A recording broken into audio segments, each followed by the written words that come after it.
ওই যাইতেছেন বেআইন সাপ, লাগতে আছে আপনার বুকে অনেক জ্বালা। না বেয়াই যাইতে আছি হাট বাজারে নারকেলে বেয়াই খারাপ লাগে আমার। কত দোকানদার আমার পথ চেয়ে থাকে সারাক্ষণ বইসা ওরা।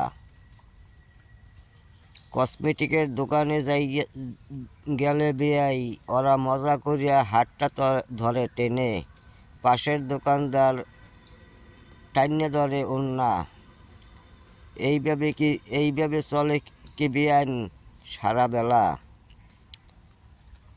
ওদের জালে বন্দি হইয়া অকালে মরছেন না বেআইন।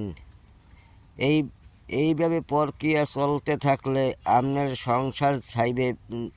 সংসার যাবে ভেঙে। এখনো সময় আছে বেআইন, আপনি ভালো হইয়া চলেন।